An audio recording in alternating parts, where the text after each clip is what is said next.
Voilà.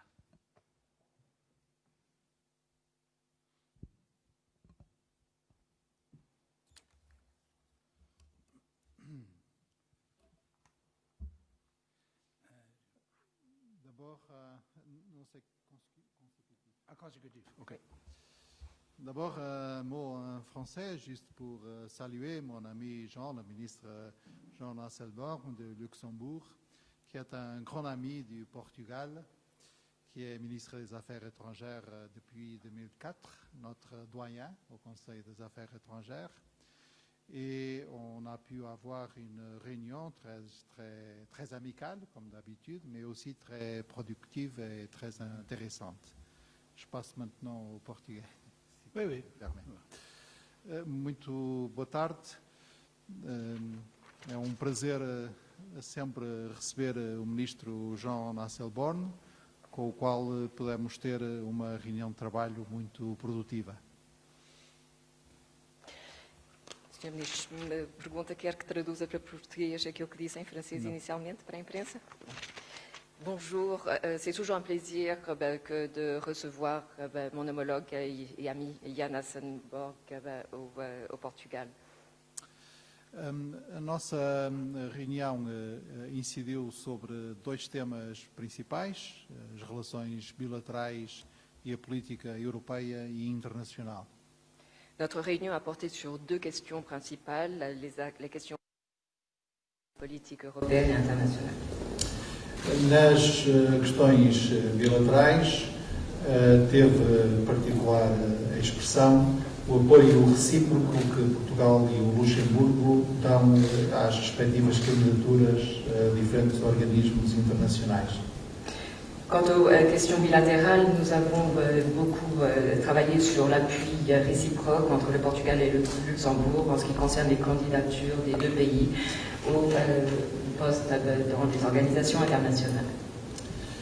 Tive a ocasião de agradecer todo o apoio das autoridades luxemburguesas à integração da comunidade portuguesa no Luxemburgo, muito numerosa e muito útil para a economia e a sociedade luxemburguesas.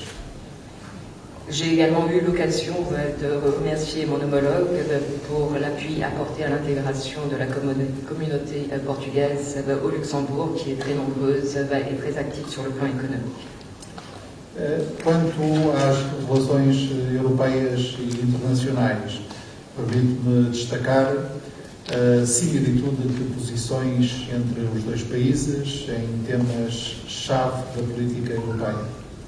En ce qui concerne les questions européennes internationales, j'aimerais souligner le fait que nous ayons les mêmes positions en ce qui concerne les éléments clés de la politique européenne et internationale.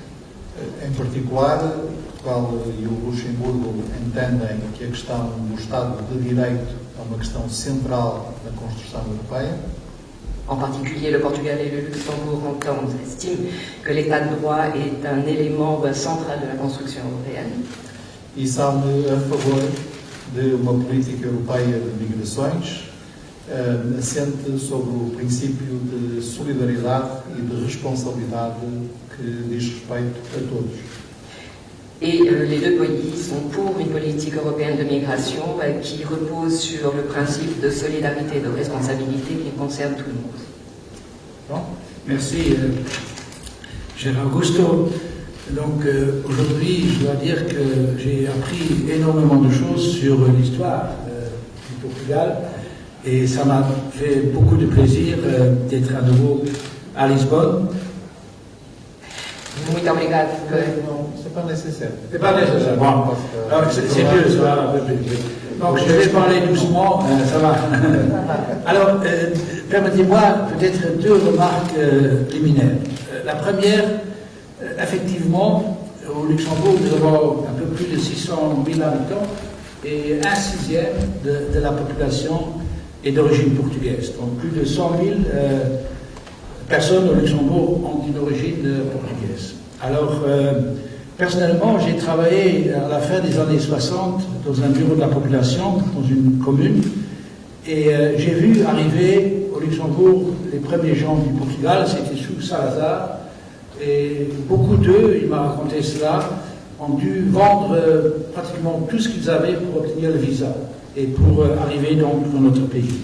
Ils sont venus évidemment, ils n'avaient pas grand-chose, mais pour faire une transition de quelques décennies, aujourd'hui, je dois le dire, le Luxembourg ne serait pas ce qu'il est aujourd'hui sans l'apport de la communauté portugaise. Donc on doit remercier, et surtout ici à Lisbonne, tous ces gens qui sont venus dans notre pays, peut-être parce qu'ils ont dû venir pour, socialement, mais qui ont énormément contribué à notre bien-être. C'était un peu comparable avec les Italiens, mais beaucoup plus important encore. Aujourd'hui, nous avons une population où 48% ne sont pas de Luxembourgeois, donc 48% d'étrangers. Et donc, les deuxième, troisième générations, ils parlent maintenant le luxembourgeois, les Portugais. Nous avons fait un pas énorme dans l'intérêt de nos amis portugais. C'est cette loi sur la double nationalité en 2009. Donc, les Portugais peuvent garder leur nationalité et devenir aussi luxembourgeois. Ça, c'était la première remarque. La deuxième, Augusto, je crois que dans ma vie, la première fois que j'ai entendu parler du Portugal, j'avais une douzaine d'années, c'était un match de football. Luxembourg-Portugal. C'était en 1962. Alors, dans l'équipe, votre équipe, il y avait Costa Pereira qui était dans les buts, il y avait Eusebio, il y avait Jauka, il y avait José Augusto, il y avait Coluna, tous les grands noms. Ils sont venus à Luxembourg. Le Luxembourg avait perdu, juste quelques semaines avant, 9-0 contre la Grande-Bretagne. Résultat des courses, le Luxembourg a battu le Portugal 4-2. Donc c'est la première fois que je crois que j'ai entendu le nom Portugal, et je vous le rappelle, pas pour faire mal au Portugal, parce que normalement on perd au Luxembourg, mais maintenant on a une équipe un peu plus performante. Mais à cette époque-là, c'était une sensation, parce que je crois que les Portugais n'avaient pas le droit, même après ce résultat, d'aller donc à Londres.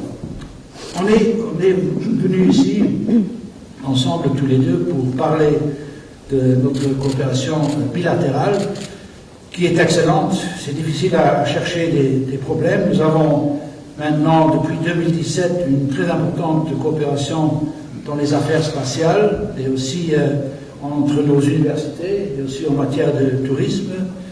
Je pense aussi que le Luxembourg et le Portugal, dans les enceintes de l'Union européenne, on partage pratiquement toujours les mêmes valeurs.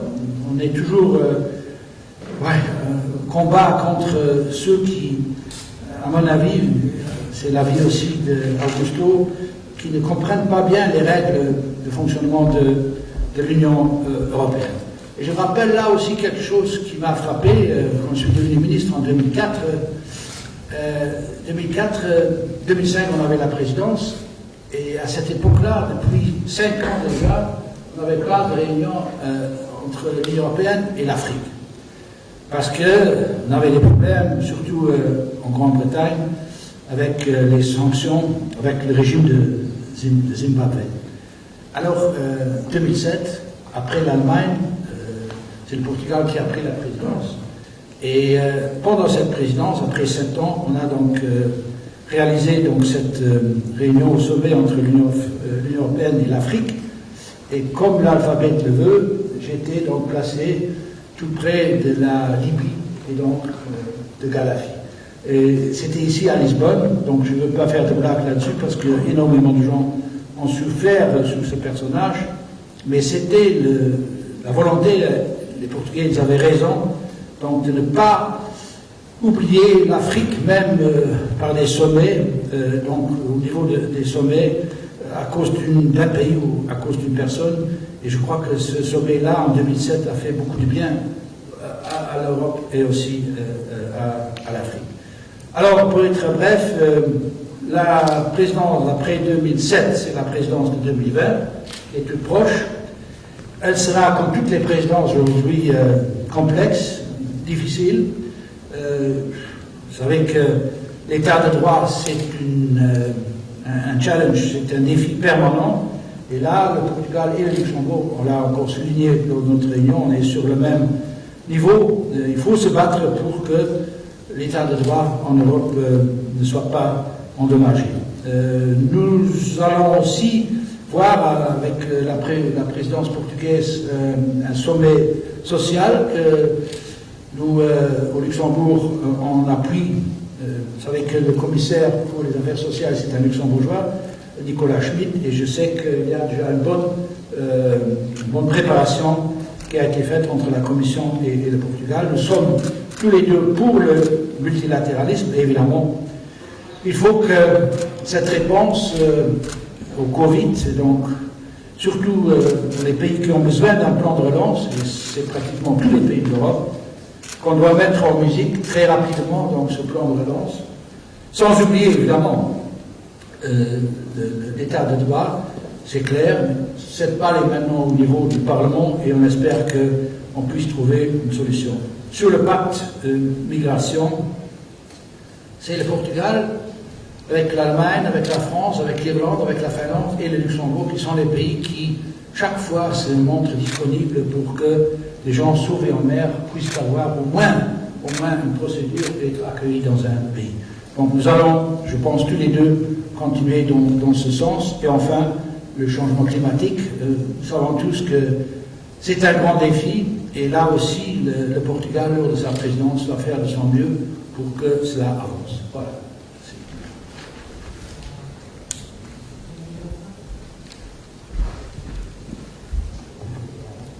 Boa tarde, Agência Lusa, Maria Deus Rodrigues, o Sr. Ministro está igual, se não se importa, eu vou fazer as perguntas em português que serão traduzidas. Porque a primeira pergunta que tenho é para ambos e diz respeito a um caso de exploração de trabalhadores portugueses por uma empresa portuguesa a operar no Luxemburgo, que foi conhecida em setembro. Queria desde logo perguntar ao Sr. Ministro Santos Silva que informações novas tem sobre este ou outros eventuais casos e se já foram tomadas medidas da parte das autoridades portuguesas em relação à empresa em causa. E ao Sr. Ministro Asselborn se tem conhecimento de outros casos como este e como pensa que estas situações possam ser melhor evitadas. Uma outra pergunta dizia respeito às negociações na União Europeia sobre o quadro financeiro plurianual e o Fundo de Recuperação. Ambos referiram a questão do Estado de Direito. Queria perguntar ao Sr. Ministro Asselborn qual é a sua perspectiva em relação às negociações em curso com o Parlamento Europeu e nesta questão, se para o Luxemburgo ela deve ser associada ou não à questão da distribuição dos fundos europeus. Obrigada. Je n'ai pas compris. On va traduire. Madame représente l'agence de nouvelles Luz, c'est Madame Rodrigues. Elle posera ses questions, elle a posé ses questions en portugais. Elle en pose deux, la première étant adressée aux deux ministres et porte sur le cas de l'exploitation de travailleurs portugais dans une entreprise qui opère au Luxembourg. Une entreprise portugaise. Une entreprise de travailleurs portugais d'une entreprise portugaise qui opère au Luxembourg. Donc la question vous est adressée, Monsieur le ministre Sanchio, tout d'abord. Est-ce que vous avez du vent ou des informations sur ce cas précis ou d'autres cas semblables et est-ce que des mesures ont déjà été prises à cet égard? Quant à vous, Monsieur le ministre Asselborn, est-ce que vous connaissez d'autres cas de ce genre et est-ce qu'il y a moyen de mieux régler ces situations? Deuxième question, elle porte sur les négociations de l'Union européenne dans le cadre du cadre financier pluriannuel et du plan de récupération. Vous avez tous deux parlé de l'état de droit. Monsieur le ministre des Affaires étrangères et européennes, quel est l'état des lieux en ce qui concerne la préparation des négociations avec le Parlement européen et est-ce que ceci sera associé à la négociation portant sur les fonds européens? Commence? Oui. Respondendo à primeira pergunta, não conheço nenhum outro caso e, evidentemente, a exploração à margem da lei de trabalhadores por empresas é um crime e, portanto, seguimos com todo o interesse o processo que está em curso para averiguar os factos e punir os responsáveis. En ce qui concerne la première question posée par Madame, Monsieur le ministre des Affaires étrangères portugais indique qu'il n'a connaissance d'aucun cas semblable d'exploitation de travailleurs par des entreprises, d'autant que cela constitue un crime et elle se fait à la marge de la loi, donc il faut agir. Donc nous sommes en train de prendre les mesures qui sont nécessaires à cet égard. Em relação à segunda questão, decorre neste momento o trabalho entre o Parlamento Europeu, Comissão Europeia e Conselho, chamado trílogo, e nós esperamos que haja um acordo até ao fim deste mês. En ce qui concerne votre deuxième question, le travail se poursuit entre le Parlement européen, la Commission européenne et le Conseil, c'est-à-dire le trilogue, et nous espérons qu'un accord aboutira d'ici la fin du mois. A posição portuguesa é muito simples. O acordo a que chegaram os líderes europeus no Conselho de Julho deve ser respeitado e deve ser cumprido. La position du Portugal à cet égard est très simple. L'accord qui a été obtenu par les dirigeants européens au mois de juillet devra tenir et être respecté. Merci. Bon, sur la première question, évidemment que j'ai pris connaissance comme tu l'as dit, c'est un délit ou c'est un crime, c'est contre les règles de la loi, je pense au Portugal comme au Luxembourg. Donc il faut tout faire pour que cela ne se reproduise pas, que cela continue à exister. Je sais qu'au Luxembourg, notre inspection du travail des mines est avertie. Si c'est le tribunal qui doit intervenir, c'est une décision de la justice, mais nous, le gouvernement au Luxembourg, ne va pas tolérer ces choses et on travaille avec le Portugal pour que cela soit plus possible à l'avenir. Mais évidemment, ce sont des gens, je pense, sans responsabilité, qui sont en fait des criminels. Il faut tout faire pour que l'exploitation de Portugais au Luxembourg ne puisse pas avoir lieu. En ce qui concerne la règle, le rule of law, donc l'état de droit, donc nous avons, comme Augusto vient de le dire, maintenant deux faces. Donc d'abord, nous avons décidé d'avoir pendant chaque semestre, pendant chaque présidence, donc un certain nombre de pays, je crois que ce sont 5 pays, qui sont analysés. C'est une peer review, c'est à peu près la même chose que ce qui se passe à Genève, aux Nations Unies. Et donc là, on va commencer au mois de novembre avec l'Autriche, je pense, et puis certains pays, donc la Croatie, donc c'est ordre alphabétique.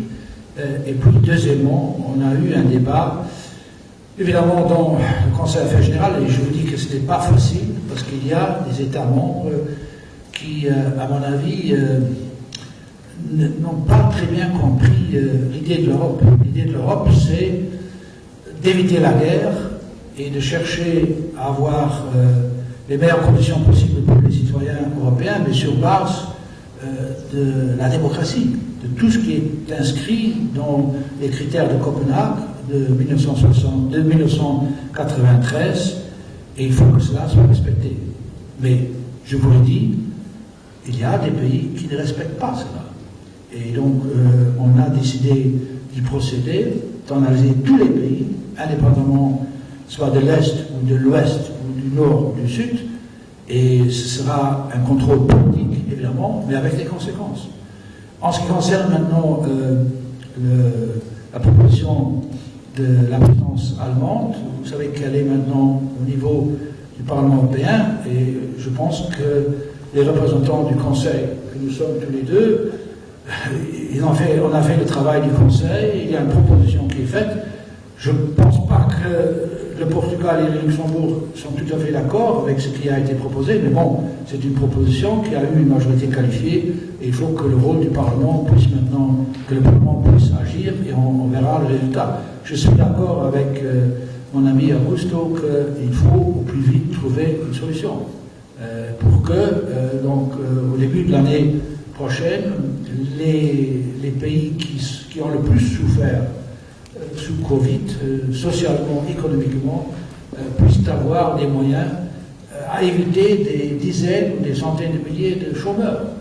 C'est la donnée que nous avons, il faut trouver une solution. Et je crois que nous, en tout cas tous les deux, on a la volonté d'y procéder, d'y contribuer.